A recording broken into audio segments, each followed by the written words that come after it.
Hi குட்டீஸ், welcome to Kavya ஸ்டேல். துளசி மாடம் பாகம் 27.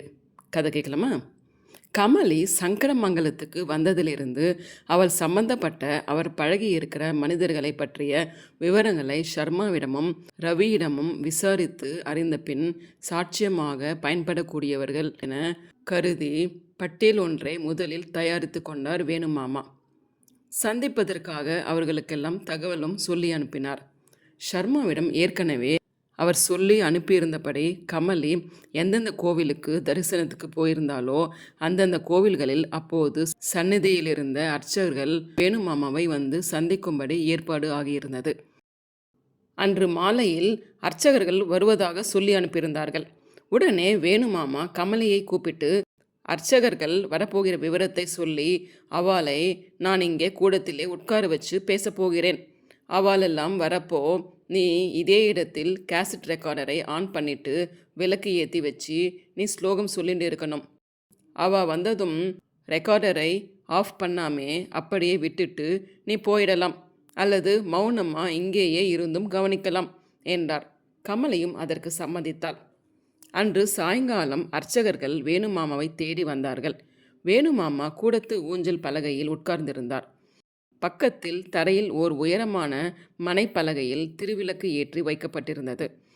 கோலமிட்டு அலங்கரிக்கப்பட்ட மனைப்பலகையின் அடியில் கேசட் ரெக்கார்டர் ஆன் செய்யப்பட்டு வெளியே அதிகம் தெரியாமல் இயங்கிக் கொண்டிருந்தது.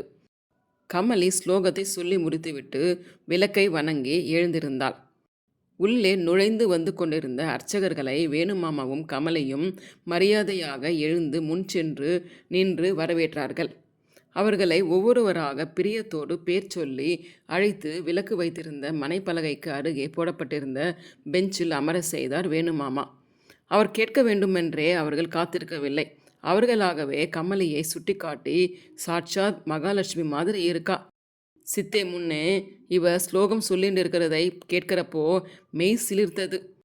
சரஸ்வதி தேவியே இங்கே வந்து சொல்லிட்டு இருக்காளோன்னு தோணிடுத்து. இவாளுக்கு எதிராக கோர்ட்டில் வந்து சாட்சி சொல்லணும்னு எங்களை எல்லாம் நிர்பந்தப்படுத்துகிறா சுவாமி. அப்படி கோவிலில் இந்த கமலி என்னத்தான் பெரிய தப்பு பண்ணிட்டா?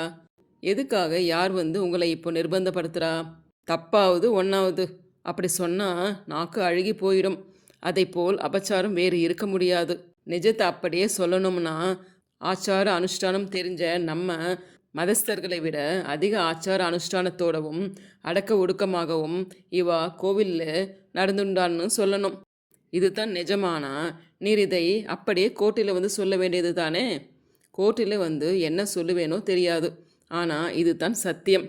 நிர்பந்தத்துக்காகவும் பொழைப்புக்காகவும் கோயிலில் எக்ஸிக்யூட்டிவ் ஆஃபீஸர் சொல்கிறதுக்காகவும் சீமாவையாருக்காகவும் பயந்து அவள் வக்கீல் என்ன சொல்லி கொடுக்குறாரோ அதை அங்கே வந்து ஒப்பிக்கிற பாவத்தை பண்ணணும் சுவாமி.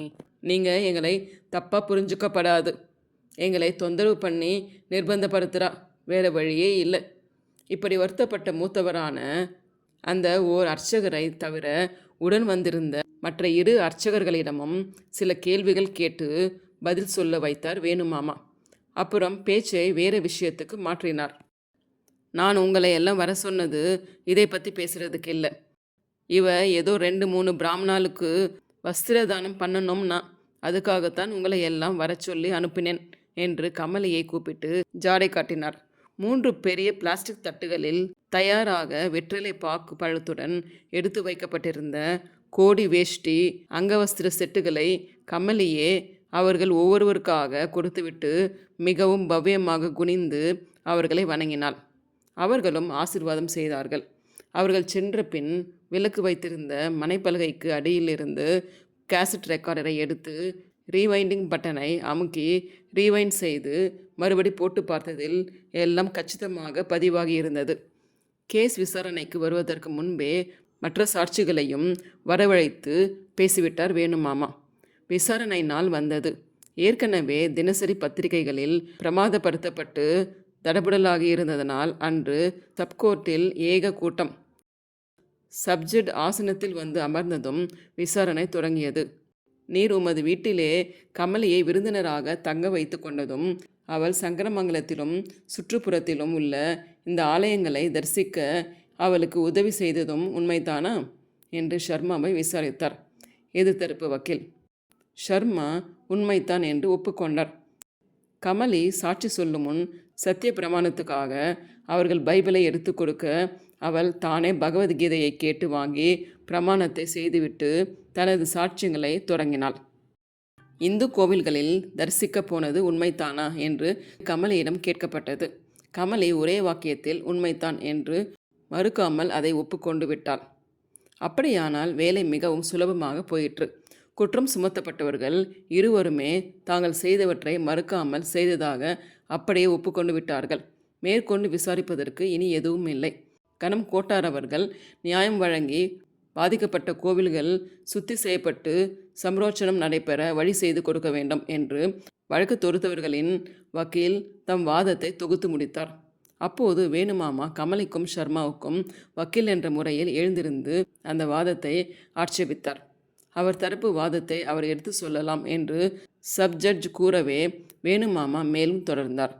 இதை நான் ஆட்சேபிக்கிறேன். கமலி எந்த அந்நிய மதத்தையும் சேர்ந்தவள் இல்லை.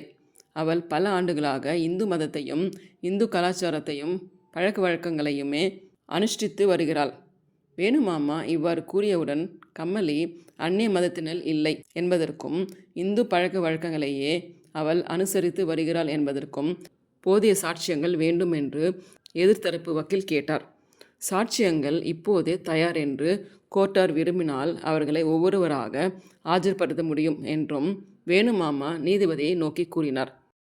நீதிபதி சாட்சியங்களை ஆஜர்படுத்தி நிரூபிக்குமாறு கோரவே முதல் சாட்சியாக சங்கரமங்கலம் செயின்ட் ஆண்டனிஸ் சர்ச் பாதிரியாரை அழைத்தார் வேணுமாமா.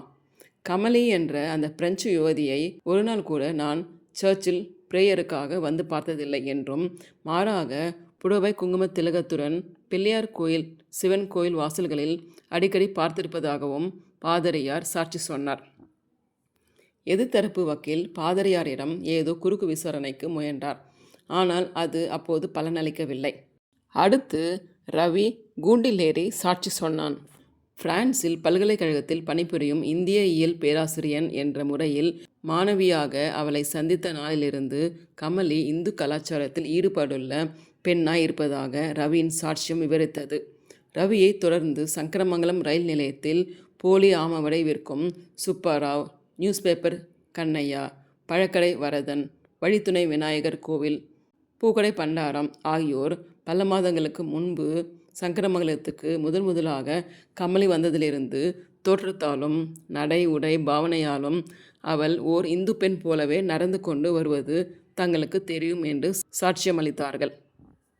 அடுத்து ஏலக்காய் எஸ்டேட் ஓனர் சங்கரபாணி நாயுடு சாட்சி அளிக்கும் போது கமலி தன்னை முதலாக சந்தித்த சமயத்திலேயே தன்னிடம் அஷ்டாட்சர மந்திரம் பற்றி விவரித்து விசாரித்ததையும் தனது எஸ்டேட்டில் அவள் விருந்தாளியாக தங்கியிருந்த போது கவனித்ததையும் வைத்து நடை உடை பாவனை பழக்க வழக்கங்கள் வழிபாட்டு முறைகளால் மட்டுமின்றி ஆத்மார்த்தமான ஈடுபாட்டுடனேயே அவள் இந்து கலாச்சார பற்றை கொண்டிருப்பவள் என அவளை தான் புரிந்து கொண்டிருப்பதாக கூறினார். நாயுடுவை குறுக்கு விசாரணை செய்த எதிர்த்தரப்பு வக்கீல் அஷ்டாட்சர மந்திரம் பற்றி அவள் உம்மிடம் விசாரித்ததிலிருந்தே அவளுக்கு அதை பற்றி அதற்கு முன்பு ஒன்றுமே தெரியாதென்று கொள்ளலாமல்லவா என்று குறுக்கு கேள்வி கேட்டு மடக்கினார். நான் அப்படி சொல்லவில்லையே. அஷ்டாட்சர மந்திரம் பற்றி விவரித்துவிட்டு எனக்கு அது பற்றி எந்த அளவு தெரிந்திருக்கிறது என்று அறிவதற்காக என்னை அவள் விசாரித்தாள் என்று தானே சொன்னேன் என்றார் நாயுடு. கோர்ட்டில் ஒரு பெரிய சிரிப்பலை எழுந்து ஓய்ந்தது.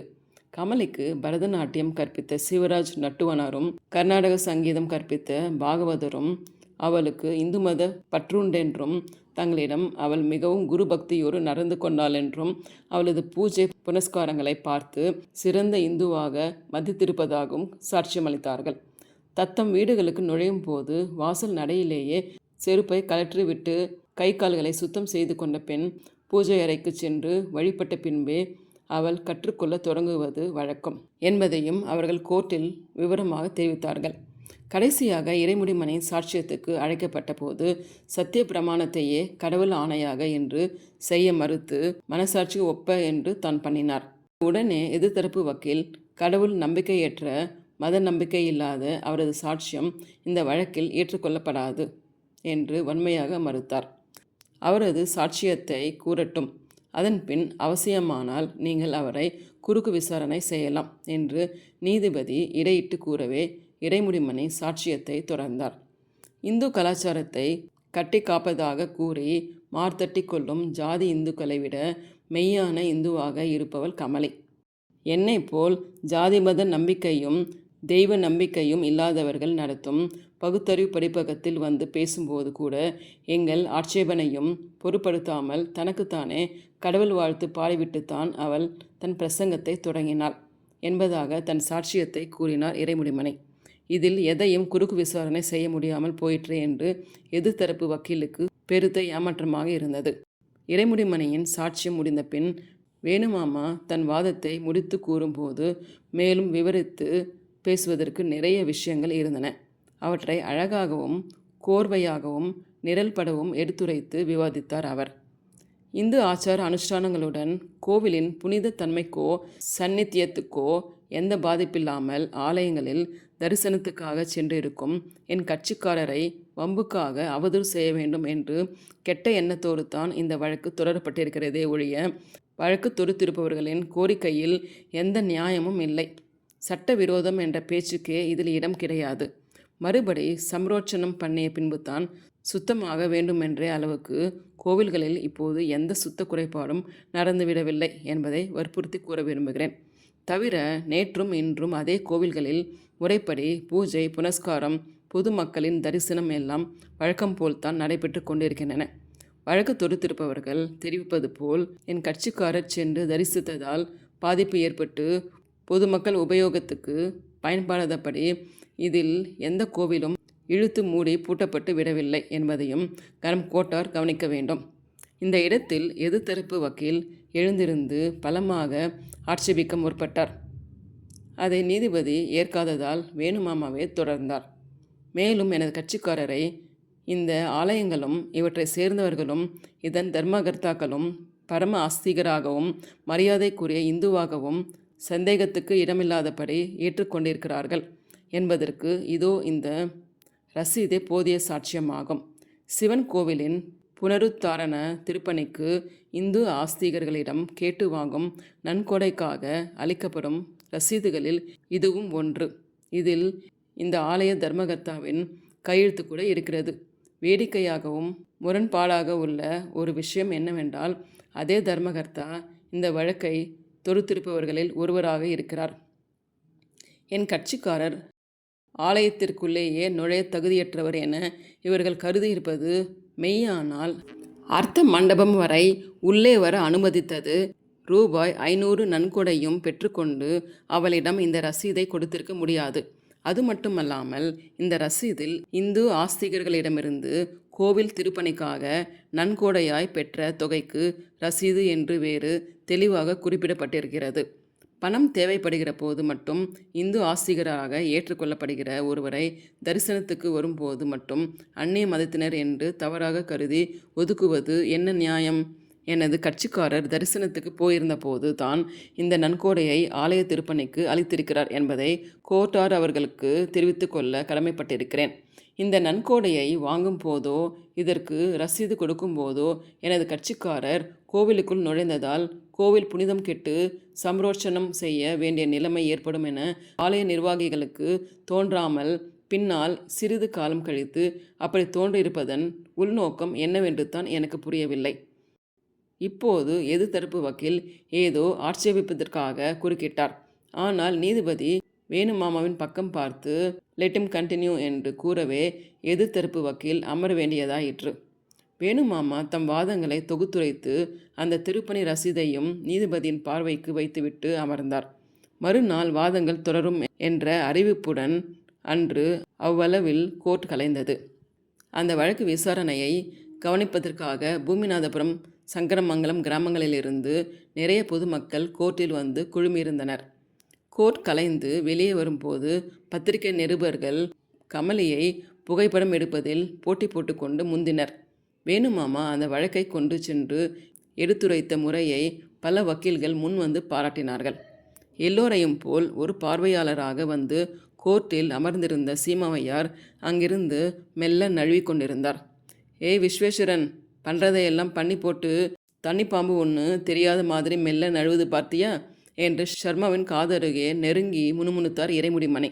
சீமாவையாரை குறிப்பிட்டு பேச அவர்கள் இருவரும் தங்களுக்குள் வைத்திருந்த பெயர் தண்ணி பாம்பு என்பதாகும்.